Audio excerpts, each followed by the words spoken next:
এই আমার চুলের অবস্থা ছিল 1 বছর আগে, আর এখন একটু হলো সেটা আমি ঠিক করতে পেরেছি। দেখুন, আমি প্রথমেই বলে রাখছি, আমি কিন্তু একদমই গরিব ব্লগার। আমি চুলে কিন্তু কিছু এটা সেটা মাখিনি। যা যা আমি করি আজকে সেটাই বলবো, যেটা করে আমি ভালো উপকার পেয়েছি। আমার কাছে কিছুজন হেয়ার কেয়ার রুটিন চেয়েছিলেন, তাই আজকে শেয়ার করছি। রুটিন কিছুই না, কিছু হ্যাবিটস আছে যেগুলো আমি ফলো করি। আমার 2024-এ মারাত্মক হেয়ার লস হয়, তখন আমি ইন্ডিয়াতে ছিলাম। তারপর আমি চলে আসি এখানে, তাই আমি এখানকার সব থেকে ভালো ডার্মাটোলজিস্টকে দেখাই। উনি আমার চুল পরীক্ষা করে বলেন, তুমি এখন ইয়াং, ভালো একটা ডায়েট ফলো করলেই তুমি একদম ঠিক হয়ে যাবে। সেই কথা মতো তখন থেকেই আমি আমার ডায়েটে কিছু কিছু জিনিস ইনক্লুড করি, যেমন আমন্ডস, আখরোট, এসব। আর প্রচুর পরিমাণে ভেজিটেবলস আর প্রচুর পরিমাণে প্রোটিন, মানে ডিম, মাছ, মাংস, টোফু, পনির। আর সব থেকে ইম্পর্টেন্ট, একটা যে কোনো হেয়ার কেয়ার রুটিনে স্টিক করে থাকা, মানে শ্যাম্পু, কন্ডিশনার আর সিরাম, যে কোনো একটা। তারপর চুলকে ধোয়ার পর সেটা গামছা হোক বা টাওয়াল হোক, সেটা দিয়ে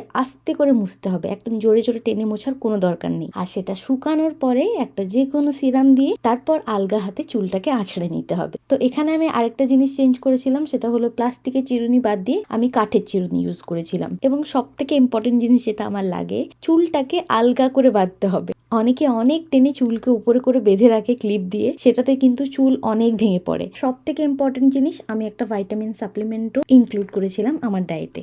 তো এই হ্যাবিটসগুলোই আমি আমার চেঞ্জ করেছিলাম। তো এতে ছিল আজকে shorts. Follow for more, by.